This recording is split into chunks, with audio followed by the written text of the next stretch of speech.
ब्रह्मांडी है ना। तो जिससे इस संसार की उत्पत्ति होती है ना, वो शक्ति गुरु में है ना। गुरु में विष्णु की शक्ति है। विष्णु की शक्ति वैष्णवी मानी जाती है, जिससे इस संसार का नरिशमेंट होता है, पालन होता है। और गुरु साक्षात परब्रह्म है, साक्षात स जोड़ अक्ष, जो हमारे आपकी आंखों के सामने है ना। महादेव की परिकल्पना दीदी पर ब्रह्म के रूप में की गई है। वो ईश्वर ही नहीं है ना, वो महेश्वर है ना। तस्मै श्री गुरुवे नमः, ऐसे गुरु को बारंबार प्रणाम है। तो साहब दीदी बचपन में मतलब सुने थे, उनके पापा जो है अपनी पत्नी से कहा करते थे, मतलब साहब के पिताजी है ना, उनकी मम्मी से कहा करते थे कि आप जानते हैं भारत के अध्यात्म में है ना, शिव को ही भगवान कहते हैं। तो इसी आधार पर वो मान लिए गुरु महादेव को आरा के गांधी श्मशान में, कि जब सब लोग कहते हैं कि गुरु भगवान होते हैं, तो भगवान सुन रखे थे कि शिव को कहते हैं, तो भगवान गुरु क्यों नहीं? जब कहते हैं कि गुरु भगवान के समान होते हैं, तो भगवान गुरु क्यों नहीं? और वो भगवान को ही, शिव को ही अपना गुरु मान लिए, और शिव को अपना गुरु मान करके वो 3 कसम खाए।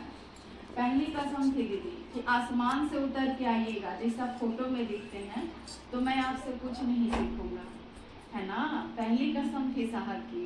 इसलिए थी दीदी कि 15 साल साहब रात में संसार में है ना, उनकी रात गुजरी है दीदी। तो प्रेत लोग ना महादेव का वेश धारण कर लेते थे, और साहब महादेव की शक्ति समझ करके वो जैसे जैसे साधना बताते थे, साहब श्रद्धा देते थे दीदी।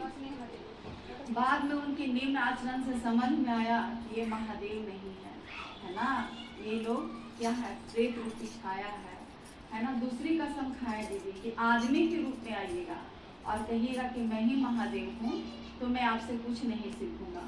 क्योंकि 15-16 को साहब शरीरधारी गुरु माने थे, है ना दीदी। तरह तरह के अघोरी, तरह तरह के सन्यासी, तरह तरह ज्योतिषों है ना, अघोरियों के संपर्क में रहे, लेकिन उनके मन लायक कहीं कुछ नहीं मिल रहा था। तो दूसरी कसम खाए। तीसरी कसम खाए साहब कि अब आपको हम गुरु मान लिए हैं, पूर्व की गई कुछ भी पूजा पाठ साधना आराधना अब आज से कुछ नहीं करूँगा, आप जो बताइएगा वही करूँगा।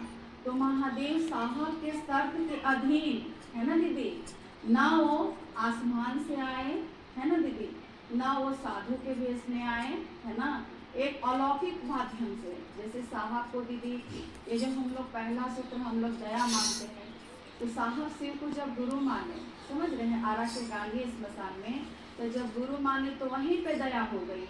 लेकिन दया को साहब अनुभूत किए कहाँ दीदी, मधेपुरा के सिंहेश्वर स्थान में। जब साहब मधेपुरा में 1982 में जब मजिस्ट्रेट बन करके गए दीदी, तो उन्हीं के सीनियर ऑफिसर है ना, पोस्ट में साहब के सीनियर थे जीवक ठाकुर, और उम्र में भी सयाने थे। उन्होंने दीदी चुनौती दी कि आपके घर में हरिंद्रानंद जी महादेव ने ही प्रेत प्रसाद ग्रहण करते हैं, है ना, आप सिंहेश्वर स्थान में है ना, आप महादेव को प्रसाद खिला देंगे, तो मैं मानूंगा कि आपके घर में प्रेत नहीं महादेव प्रसाद ग्रहण करते हैं। साहब बोले कि इसकी क्या गारंटी है कि वहाँ प्रेत नहीं खाएंगे, वहाँ महादेव खाएंगे?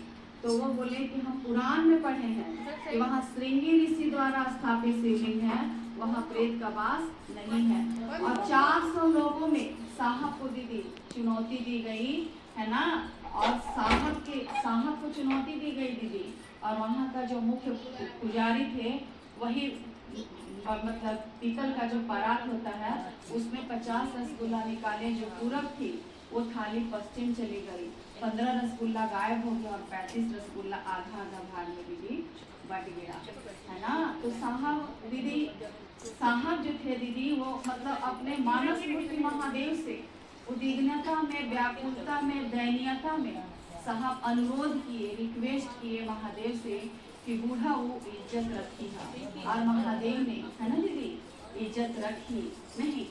जैसे 15 रसगुल्ला गायब हो गया, अब 35 रसगुल्ला दीदी आधा आधा भाग में वो बट गया।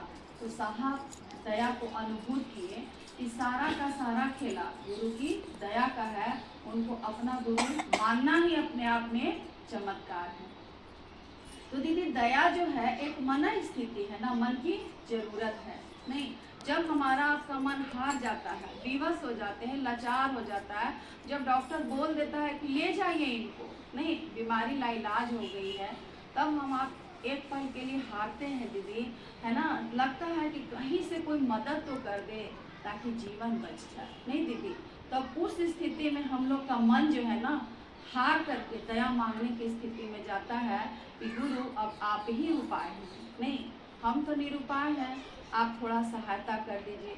और गुरु सकल उपचारण है, गुरु तो सब चीज के उपाय है दीदी, है ना। गुरु सब चीज के उपाय है। देखिए मदद किनकी होनी चाहिए, मदद अपने गुरु की होनी चाहिए, सहारा किनकी होनी चाहिए, सहारा गुरु की दया की होनी चाहिए दीदी, और वो दया करते हैं। तो यही है दीदी पहला सूत्र। हम लोग कभी भी ये मन में ये विचार अपने मन में केवल आने देना है, कभी भी सोचना है कि ये शिव आप मेरे गुरु हैं, मैं आपकी शिष्य हूँ, मुझ शिष्य पर दया कर दीजिए। और दूसरा सूत्र है दीदी कि घर में भी बताएंगे। आखिर हम अपने बच्चों के लिए कब तक रहेंगे दीदी दया मांगने के लिए। शरीर की अपनी सीमा है दीदी, नहीं अपनी ऊर्जा है ना, कब शरीर छूट जाए दीदी कोई नहीं जान रहा। जानकारी है लेकिन हम अब समझ नहीं रहे हैं, इसलिए हम अब चाहेंगे ना दीदी कि हमारे बच्चे के भी जो भी मेरे हैं, या फिर दूसरे को भी अच्छी बात बतानी चाहिए, दूसरे को भी हम अब बता दे, है ना दीदी। कि शिव गुरु है और शिव को अपना गुरु मानना ही है ना दीदी, एक चमत्कार है और बहुत परिणामदायी गुरु है। वो नाम के नहीं है अपितु बहुत ही काम के गुरु है। जब तक कि हम अब 3 सूत्र करेंगे नहीं दीदी, अंदाज कैसे मिलेगा। 3 सूत्र करेंगे तब ना हम लोग को दीदी समझ में आएगा कि वो केवल किताबों के गुरु हैं, ग्रंथों के गुरु हैं, कि अखबार के गुरु हैं, कि सिद्धांतों के गुरु हैं, कि वो व्यवहार में भी गुरु हैं दीदी, है ना। वो बहुत काम के गुरु हैं, बहुत कमाल के। और ये 3 सूत्र करने का परिणाम है, दुख में बहुत मदद मिलती है दीदी। और तीसरा सूत्र है दीदी की, जैसे दूसरा सूत्र जो हम लोग बोले, तो दूसरा सूत्र भी दीदी महादेव स्वयं साहब को आदेश दिए 1986 में बेगूसराय में दीदी, है ना। महादेव साहब को बोले कि हरिंद्र तुम जो करते हो दूसरे को करने को कहो। साहब बोले कि मैं जो करता हूँ कहता हूँ। महादेव बोले कि असत्य बोलते हो। साहब बोले कि मैं झूठ नहीं बोलता। फिर उधर से आवाज आई करने को क्या कहते हो। फिर साहब अपनी गलती को समझ लिए कि हम दूसरे को शिव का शिष्य बनाते तो हैं, लेकिन उनको पूजा पाठ बताते हैं, ऐसे साधना कीजिए, ऐसे सिंहासन लगाइए, ऐसे पद्मासन लगाइए, उनको पूजा पाठ बताते हैं। फिर उधर से आवाज आई दीदी कि तुम शिव का शिष्य हो, दूसरे को भी शिव का शिष्य बनाओ और उनको भी शिव का शिष्य बनाने को कहो। तो यही है दूसरा सूत्र। हम लोग गुरु की चर्चा इसीलिए करते हैं दीदी, हम लोग जितना देरी अपने गुरु महादेव की बात करते हैं उतना देरी हम लोग का जो कर्मफल है ना दीदी, वो कर्मफल कटता है, दर्द होता है, और हम आप गुरु के आश्रय में रहते हैं। वास्तव में दीदी जितना देरी हम आप शिव गुरु की चर्चा में बैठते हैं, गुरु की बात करती हैं, है ना दीदी, उतना देरी हम आप शिव के ध्यान में रहते हैं। यहाँ ना आसन लगाना कोई साधन की जरूरत नहीं है, साधन हमारे आपके पास है, हमारा आपका मन। सिर्फ मन लेकर ना बैठेगा दीदी। बच्चे को हम लोग पढ़ने के लिए भेजते हैं, कहाँ कोई सामग्री देते हैं, किताब कॉपी ही ना देते हैं कि जाओ टीचर से मन लगा करके पढ़ना, नहीं दीदी। और टीचर का काम क्या है, वो पढ़ाते ही केवल नहीं है, वो पढ़ाई का परिणाम भी देते हैं ना दीदी, रिजल्ट। डॉक्टर का काम क्या है, डॉक्टर केवल इलाज ही नहीं करते हैं, इलाज तो एक प्रक्रिया है, इलाज करके बीमारी को दूर भी भगाते हैं दीदी। नहीं मन के अनुकूल दीदी, कहीं पेमेंट नहीं मिलता है तो हम लोग दूसरे जगह भी हम लोग जॉब करते हैं ना।